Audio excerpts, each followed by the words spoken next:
모세가 시내산에 올라가서 하나님께서 직접 돌판에 새기신 이 십계명을 이제 받았습니다. 하나님이 부르셔서 시내산에 올라갔는데 거기서 이제 십계명을 받으면서 하나님께서 주시는 그 말씀들을 이렇게 듣습니다. 그런데 산에 올라간 지 약 한 40일이 되었는데도 이 산 아래에서 아론 을시에서 이스라엘 백성들 아무리 기다려도 모세가 내려오지를 않습니다. 소식이 없습니다. 알 길이 없습니다. 그러니까 너무나 답답하잖아요. 기다리다가 안 되니까 모세가 안 오는 줄 알고 그들이 결의하기를 모세를 대신해서 우리를 인도할 수 있는 우리의 신을 만들자.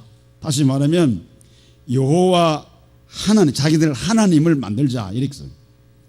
그래가지고 아론이 백성들에게 명하기를 가지고 있는 금붙이들 다 가져오라고 그랬어요.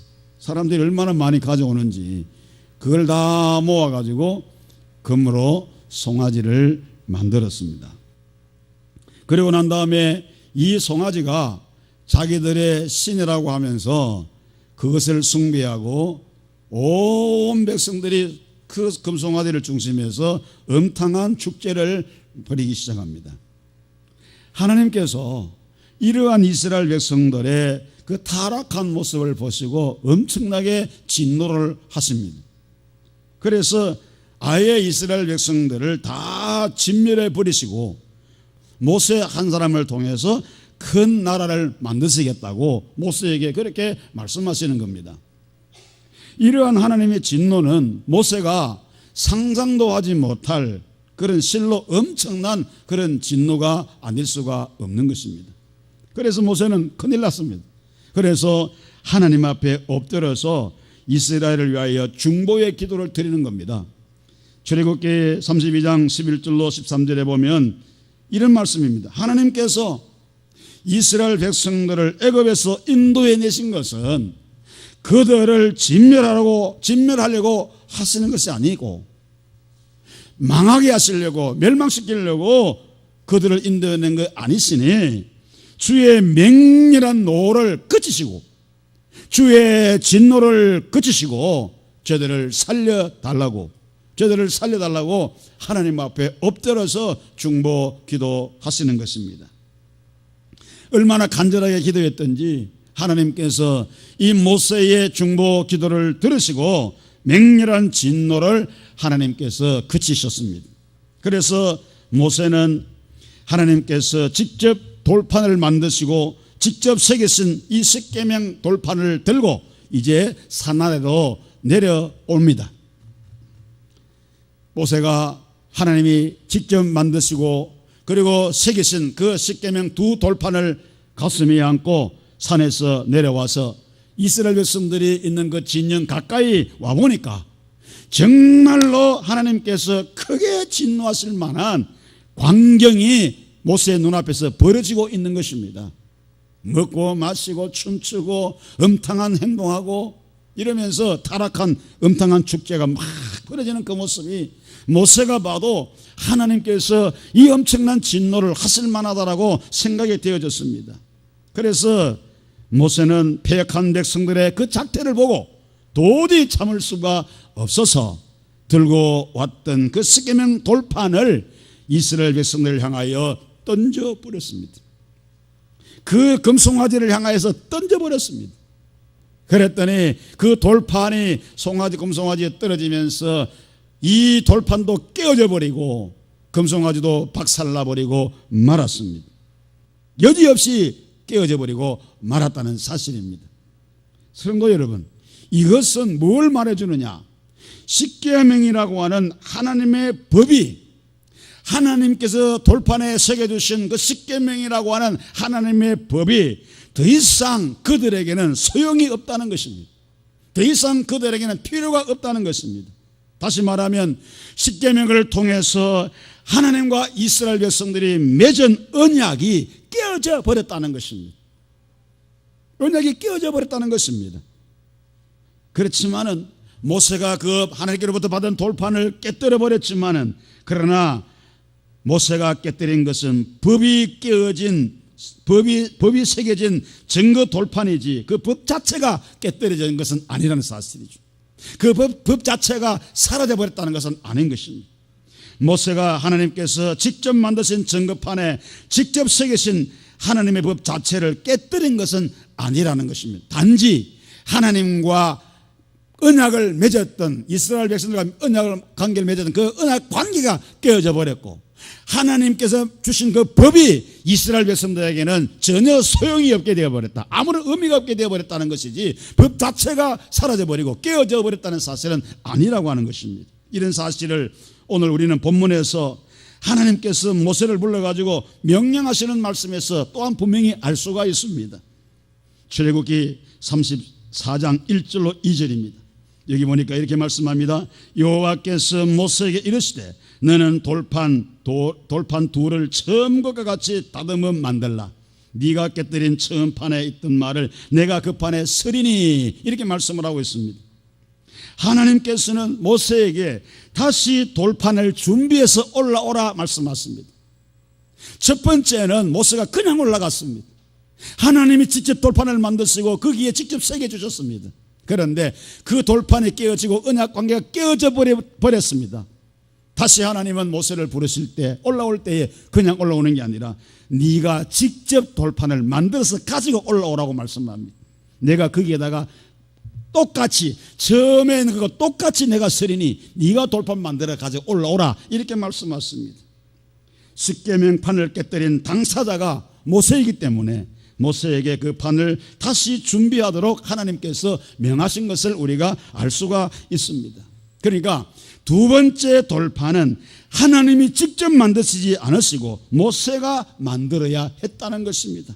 그리고 네가 깨뜨린 바 처음 판에 있던 말을 내가 그 판에 쓰리니, 이렇게 말씀하셨습니다.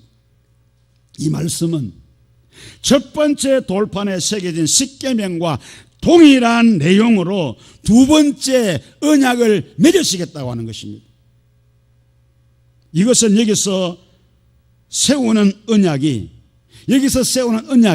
첫 번째 세운 언약과 별개의 것이 아니고, 다른 것이 아니고, 그 언약의 회복, 깨어버렸던 그 언약을 다시금 회복시켜 준다는 사실을 의미하는 것입니다. 그래서 모세는 이스라엘 백성과의 언약을 회복하기 위해서 두 번째 40일 금식을 그가 하기 시작합니다.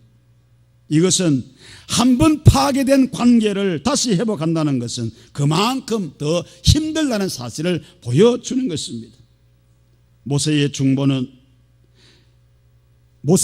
말미암아 하나님은 두 번째 언약을 통하여서 관계를 회복시켜 주시려고 돌판을 만들어서 가지고 올라오라, 이렇게 말씀하십니다. 그런데 모세가 40일 금식을 다 마치고 두 번째 돌판을 들고 산에서 내려오는데 어떤 일이 벌어지는 거니까 그 얼굴에 광채가 빛나는 것입니다. 첫 번째 내려올 때는 너무너무 마음이 아팠어요. 왜냐하면 이스라엘 백성들이 엉뚱한 짓을 하고 있으니까 하나님이 진노하셨죠.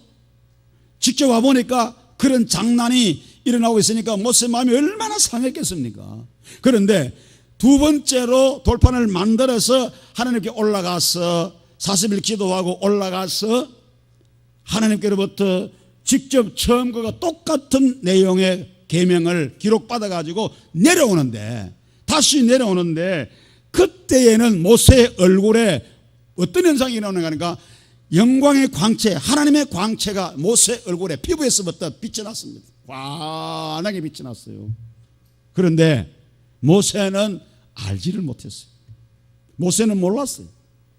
깨닫지를 못했어요. 그런데 아론과 그 백성들이, 이스라엘 백성들이 모세의 얼굴을 보니까 빛이 나니까 두려워가지고 가까이 갈 수가 없어요.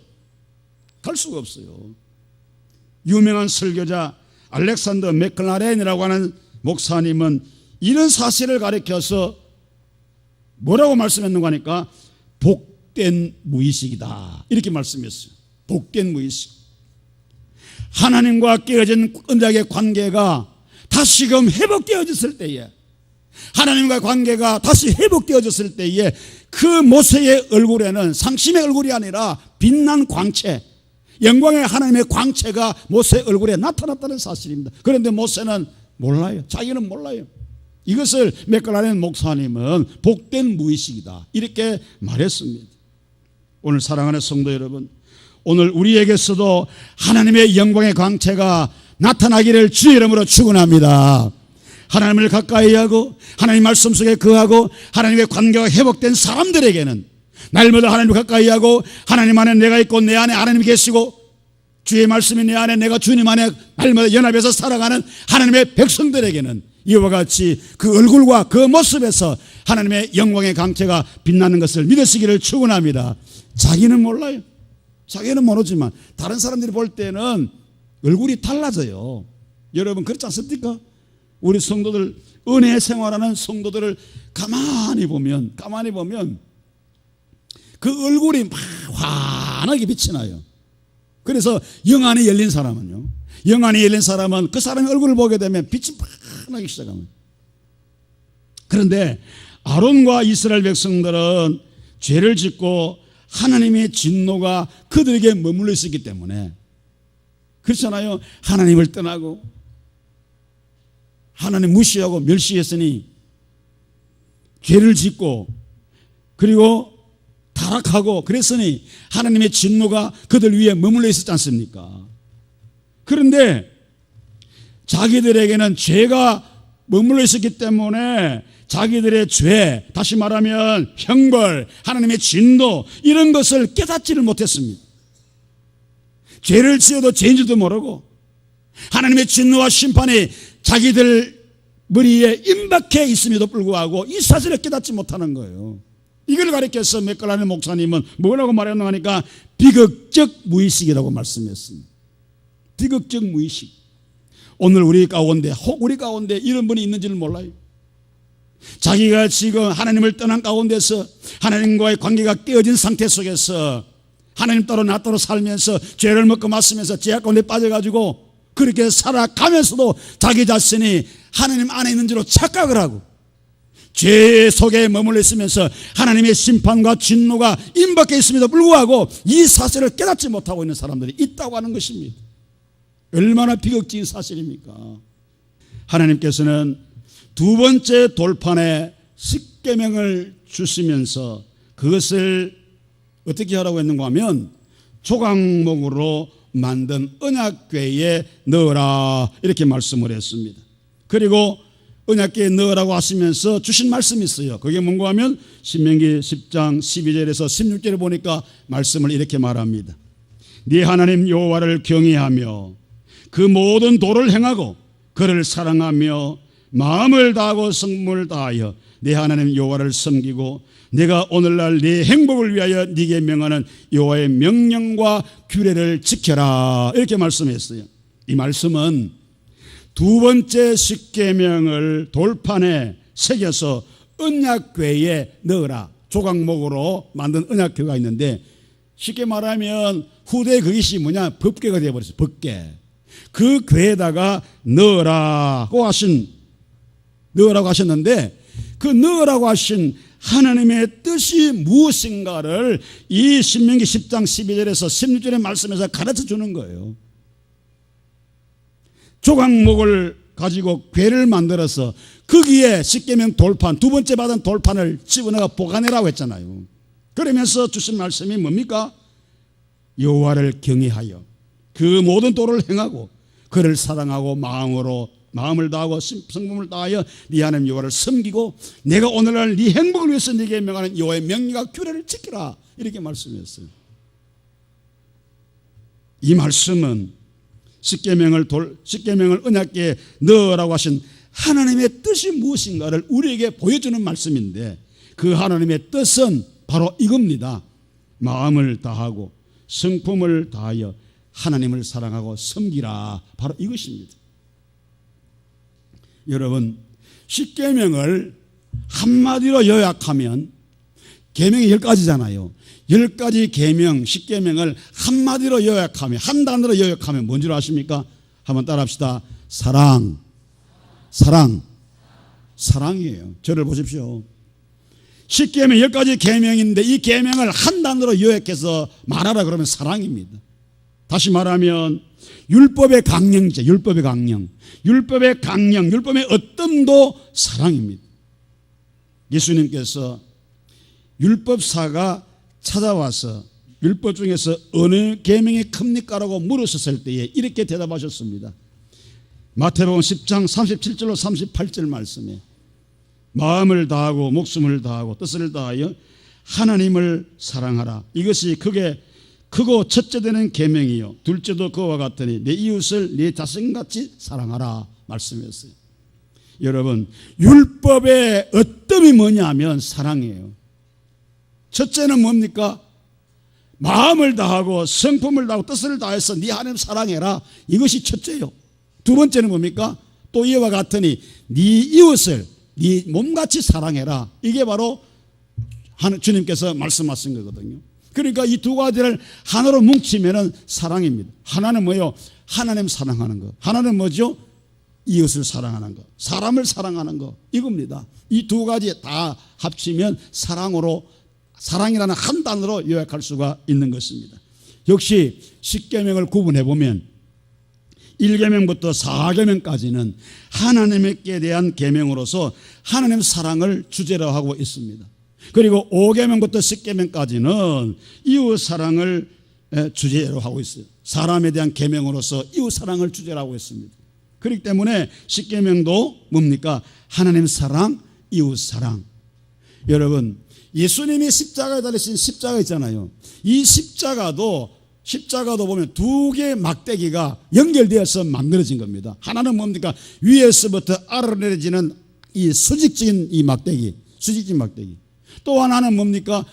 이쪽에서 이쪽으로 연결되는 하나, 이 수평적인 막대기가 같이 연결돼 가지고 십자가가 만들어진 겁니다. 그러면 위에서부터 아래로 내려오는 거, 이거는 사람이 하나님을 사랑하는 거고 하나님과의 관계에 대한 말씀이요. 그 다음에 수평은 그 하나님과 관계 맺은 사람들이 바로 수평적으로 사람과 사람의 관계를 말해주는 것이거든요. 하나님과의 관계가 바른 사람은 사람을 사랑하고 사람과의 관계가 잘 맺어져 간다는 사실을 이 십자가를 통해서도 우리에게 보여주는 것입니다. 그렇기 때문에 십계명, 그 율법은 하나님 사랑, 이웃 사랑을 요약한 것이다. 이렇게 말씀을 드릴 수가 있는 것입니다. 하나님은 에덴을 창조하신 후에 사람을 창조하셨습니다. 그리고 그 창조물을 생육하며 번성하며 다스리도록 모든 권한을 누구에게 주셨습니까? 사람에게 주셨습니다. 그러나 원래 인간 아담과 하와가 하나님의 말씀을 불순종하고 계명을 어김으로 하나님의 언약 관계가 깨어져 버렸습니다. 그 죄의 대가로 말미암아 엄청난 하나님의 진노가 임했지만 예수 그리스도의 중보로 말미암아 다시금 언약의 관계가 회복이 되어졌습니다. 그래서 오늘 저와 여러분들에게는 언약 관계가 파괴되었었지만 예수 그리스도의 중보로 말미암아 우리는 다시금 잃어버렸던 하나님의 그 형상과 하나님의 축복과 하나님의 행복을 우리가 다시 회복되어졌습니다. 그래서 예수 믿는 저와 여러분들에게는 불행 대신에 행복이 찾아왔고, 죽음 대신에 영생이 찾아왔고, 형벌 대신에 축복이 찾아왔고, 지옥 대신에 천국이 우리에게 찾아온 것입니다. 이렇게 하나님과의 언약 관계가 회복되어진 사람들은 하나님께서 모세에게 두 번째 십계명을 주시면서 요구하신 것이 있는데, 그와 같이 오늘 저와 여러분들도 하나님과의 관계가 다시 회복되어진 저와 여러분들도 하나님께서 모세에게 요구하신 것처럼 마음을 다하고 뜻을 다하고 성품을 다해서 하나님을 섬기고 경외하고 하나님을 영화롭게 해라고 그렇게 요구하신 거예요. 그렇기 때문에 오늘 저와 여러분들도 하나님과의 관계가 회복되어져서 내가 하나님 안에 내 안에 연합하여 살아가는 저와 여러분들도 어떤 삶을 살아가야 되겠습니까? 바로 마음을 다하고 성품을 다하여 하나님을 경외하는 삶을 살아가야 될 줄로 믿습니다. 그리고 또 한 가지가 있어요. 그게 뭡니까? 이웃을 사랑해야 되는 것입니다. 하나님을 경외하는 사람은 이웃 또한 사랑하지 않을 수가 없는 것입니다. 요한일서 4장 20절 말씀에 이렇게 말씀합니다.